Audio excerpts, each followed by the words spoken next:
Hey everyone, I'm Jojo. Today I'm going to show you how to play Kathmandu. Join the expedition through Kathmandu. We're going to paint animals, we're going to pick up some new gear, we're going to avoid a storm that's on our tails, and do a little shopping. Kathmandu is played over a number of days or rounds. Depending on whether you're playing the short or long game, it's either 6 or 8 days. Each day, the players are going to activate 3 of their dice, one by one, in turn order, starting with the first player. When it's your turn, select one of your unused dice and take the corresponding resource. If you choose the black die, you get to take a resource of your choice. Before selecting a die, if you don't like your options, you can pick one die to remove for the round and re-roll the rest of them, and then select one of those dice. You can only do this once per turn. After choosing a die and taking the resource, if you have 3 exhaustion markers, you discard them and your turn ends. Otherwise, you move your yak, and when you move your yak, you move them the exact number of pips that was on the die that you activated. Your yak must move in one orthogonal direction, the exact number of pips of the chosen die. If your yak runs into a mountain space, it has to stop short of the mountain, your yak movement ends, and you take an exhaustion marker. The same thing would apply if your yak were to move off of the map. If your yak crosses a border strip, you have to return 1 yak fodder. If you do not return a yak fodder, you get an exhaustion marker, but your yak continues moving. If your yak's first step is in the direction of the red compass needle on the board that your yak is present, then you have to pay a compass token or gain an exhaustion marker. After moving, you can perform actions on the target space. If you can afford them, you're allowed to do each of the actions once. If the face-up yak tile shows the same landscape as where your yak ended, you can flip that yak tile and reveal the next one. If you flipped all your yak tiles, you'll score 10 points at the end of the game for having done so.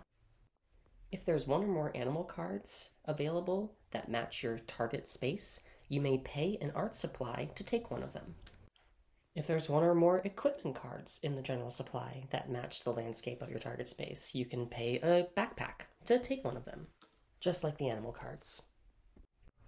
If your yak landed in a city space, you can pay a gold to take the good that's in that city space. If the special goods of that type is without an owner, you can pay another gold to the bank to take the special goods token. If it does have an owner, you have to pay that owner a gold and take it from them. You have no way to prevent this. If your target space is a temple space or a temple tile, you can make an offering. You take the leftmost offering from your player board, place it on that temple. Each player may only have 1 offering tile per temple. After you place your offering tile, you may then take one of the available maps. If you don't like any of those, you can also draw a map from the top of the deck. If your yak ends in a space with another player's yak, you can swap maps with them. The only way to stop a player from swapping your maps is to put your maps into a chest. If your yak ends its movement in any of the 9 spaces of Kathmandu, you take the top Kathmandu tile and you discard all of your exhaustion markers. You also return your yak to your player board. If it becomes your turn again, you just take 1 resource of your choice. You don't take any more turns as normal. Once you're done taking an action, the next player to your left takes an action around the table until all players have used 3 dice. Then that marks the end of the day. Players add up the value of the 3 dice that they activated that round. Whoever has the lowest sum becomes the first player. If there's a tie, the first player token goes clockwise to the closest tied player with the lowest sum. Then all players re-roll all 6 of their dice and put them next to their player board for the next day. Then we reveal the next weather tile. If it's a storm, we place the storm to the next border strip. The first time the storm is drawn, it's placed behind the first border strip. Every future storm will move the storm to the next border strip. Any player's yaks behind the storm receive an exhaustion marker. Then we refill the equipment display to show the number of cards equal to the number of players plus 1. And the animals always draw 1 or 2 cards depending on the player count. There can be more than 2 on the display for animals. Once that's all done, start the next day with the player with the first player token, and each player uses 1 die over and over again until all 6 or 8 days are done, depending on you're playing the short or the long game. There are several pieces of equipment cards that change the rules of the game. They cost nothing to use. If they have a sunrise, they have to be used before your yak's movement. If they have a sun shining, they're used during your yak's movement. And if they have a crescent moon, they're used after your yak's movement. When the game is over, players add up all their points by flipping over the scoring board. Players look at the most recent offering they made, and that's how many points they get for their offerings. You get points for every goods and special goods and Kathmandu tiles. If you got 5 of the 6 different goods, that's worth 7 points. If you got all 6, that's 12 points. Good job.